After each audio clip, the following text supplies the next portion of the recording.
1948. This is an interesting year, so let's just dive right in. In first place was The Little Orphan, a Tom and Jerry cartoon starring Nibbles, Jerry's nephew. Though he had debuted in comics a few years before and had also appeared in one cartoon, Milky Wife, this is the cartoon that defined Nibbles for many. And it is also the resident Thanksgiving special of Tom and Jerry. And they don't call him Nibbles for nothing. He is a very, very, very gluttonous little orphan, or at least he was in his earliest appearances.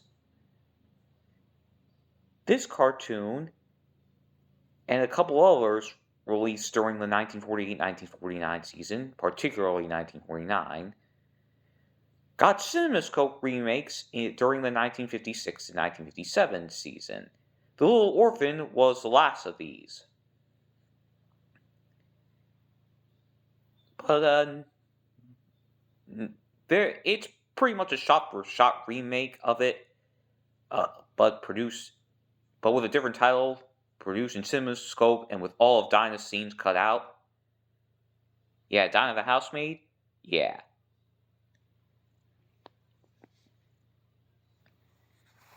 After moving this notebook, which is in the shadows for some reason,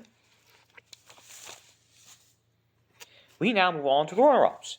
In second place, TV for 200, Donald Duck and Jack Hanna present Ants. Just ants. Specifically, ants that wouldn't ruin Donald Duck's picnic if he hadn't decided to mess with one of them. A very funny Donald Duck cartoon, but nothing really of note. That's going to change with third place here. Mouse Wreckers, a Looney Tunes cartoon directed by Chuck Jones. Yes, yes, yes, ladies and gentlemen. This is the point in which I get to rant and or talk about Chuck Jones. Charles Martin Jones was a iWorks veteran who joined Warner Brothers in 1933 and eventually was promoted to director in 1938, following the initial leaving of the second leaving of Frank Tashlin. Though he took over Tashlin's unit, he generally preferred to use his own animators, one of whom, Ken Harris, he would form a personal bond with. Chuck Jones immediately established himself as the weakest director in the studio. Surprising, huh? Chuck Jones wanted to imitate Disney, and though his cartoons were lavishly animated, they were slow, cloying, cute, and gagless. His Snivel cartoons in particular are singled out as some of the worst cartoons from the studio, though the character himself has a more positive reception. And from 1938 to 1942, he was basically the man who didn't really take advantage of the high budgets he was given for good effect, and this nearly got him fired many a time. In fact, he was briefly fired for Tom Thumb in Trouble, though he was hired back because nobody was willing to fill in for him. Then came the Dover Boys. This cartoon, released in 1942, written by Ted Pierce with master animation by Ken Harris, is widely considered to be the first example of what is known as limited animation. Basically, reusing frames of animation to save time and money. Here, however, it was used to deliberately artistic effect. And though Chuck Jones had been building up to it by this point, starting with the Draft Horse in 1942 or earlier, it was really this cartoon where he started to really find a voice for himself outside of imitating Disney. Gone were the slow yet detailed animation of his earlier shorts. Now it was minimalist, blazing fast, and very, very, very, and had a subtle cruel streak running through it. That's not even to mention the accolades this has got. In addition to being number 49 on the 50 greatest cartoons, The Dover Boys is a living internet meme because several jokes from it have become very popular on the internet, including villain Dan Backslide's quote, "I'll steal it! No one will ever know!" And the cartoon's nonsensical humor has inspired internet animation pieces alike. The plot, it's amazing that all this plot is just a riff on an obscure book series called The Rover Boys, with nothing changed but being more satirical and the name. And so Chuck Jones would strive to become the top director of the studio and be the rival to Bob Clampett. Mouse Wreckers stars one of his first attempts to be funny, Huey, Bertie, and Claude. It is the only time the trio have been at the Academy Awards. And out of all the short films to pick, why this one? This one, you don't really think of Huey and Bertie that much when you think Looney Tunes, and they are comparatively obscure compared to the rest of their friends. Huey and Bertie are two sadistic mice whose main goal is to psychologically torment whatever cat they're pitted up against. Usually Claude. Claude started out looking similar to Sylvester. Black, white, just a little goofy and less detailed. He was more like a proto-Sylvester, a generic cat.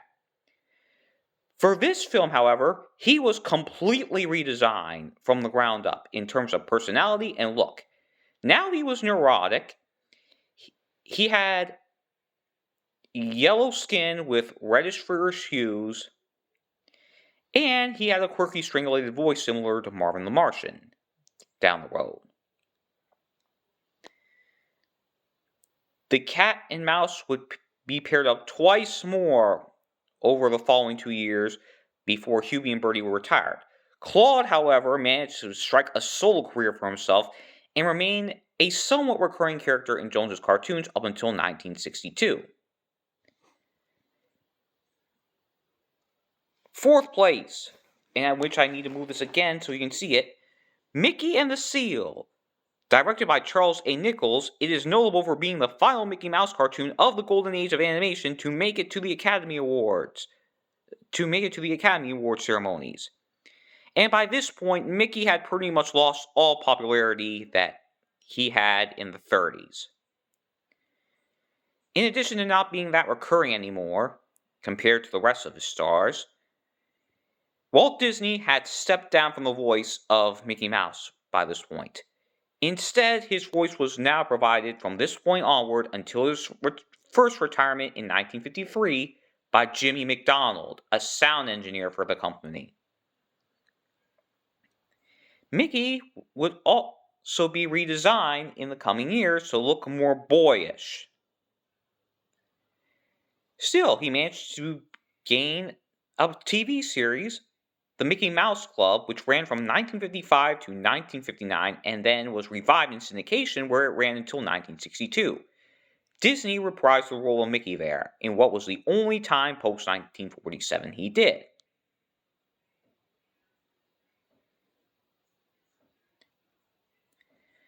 And when Mickey was retired, so was Pluto. Though don't worry, this won't be the last we'll see of them. Not even here. But it's fifth place I want to talk about. Robin Hoodlum from United Productions of America, one of their very first short for Columbia, A Jolly Frolic. UPA was founded in 1941 by Steve Bosusto and was made up of a bunch of animators for Disney that left following the nasty strike that year. UPA was pretty much the exact opposite of Disney and in fact every other studio. They took the limited animation of the Dover. They took the limited animation style pioneered by Chuck Jones, who actually worked for them once while he was working for Warner Brothers, and they completely ran with it And I wouldn't say they just ran with it, they explored the endless possibilities of them. Many of the people, well, when, hold on. Like, much of UPA was on a low budget, but rather than just being low budget cartoons, they experimented with this low budget. You got some crazy visuals and socially conscious stories, like Hellbent for Election or Brotherhood of Man. And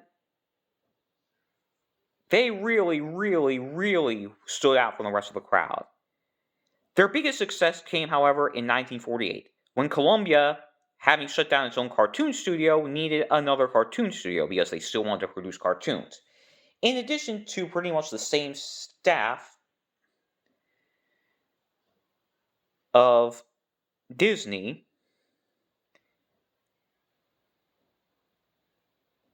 many of the outliers from Frank Tashlin's tenure at Screen Gems convinced Columbia to go to the studio and sign a contract with them.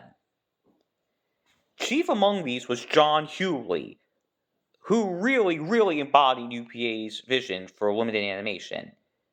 Oh, and they also hated funny animals. Much of their output was human-based. And this is reflected in their stars, like Mr. Magoo or Gerald McBoing Boing.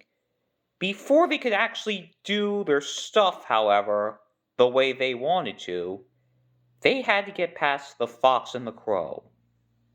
Created by Frank Tashlin in 1941, Fauntleroy Fox and Crawford Crow pioneered the blackout gag style that was seen in many Roadrunner cartoons, which these were indeed an inspiration for them, in which the screen would black out after a gag and then cut to the next like nothing had happened. These cartoons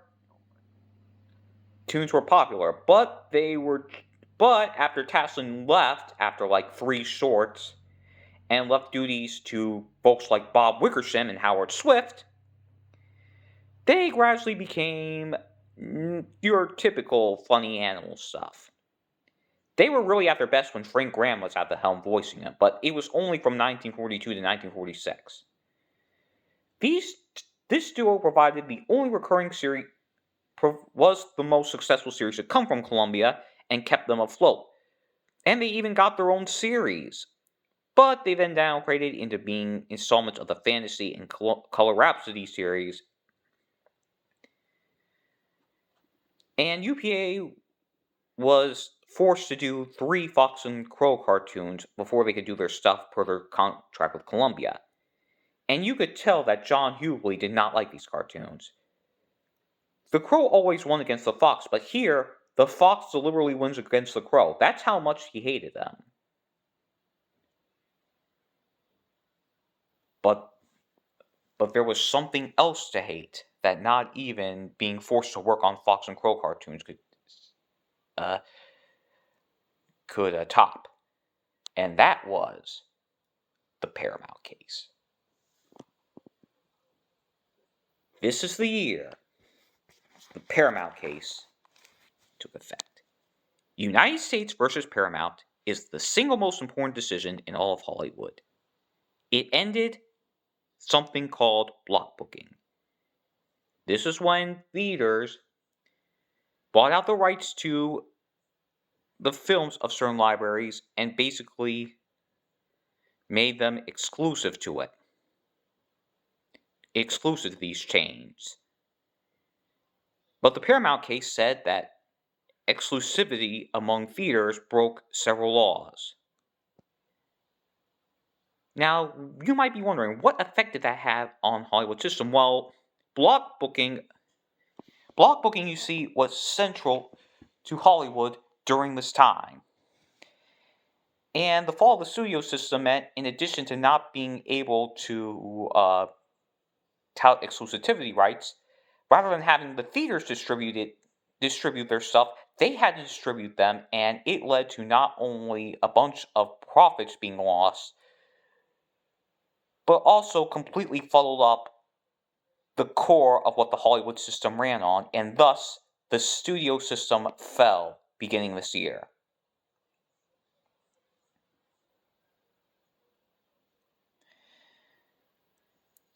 Wow, that was a very dour note to end on. Well, it was. Well, today is Friday the 13th. But, yeah. I have to rush, so this is the man from Wackyland notifying you on this lovely Friday the 13th that was 1948.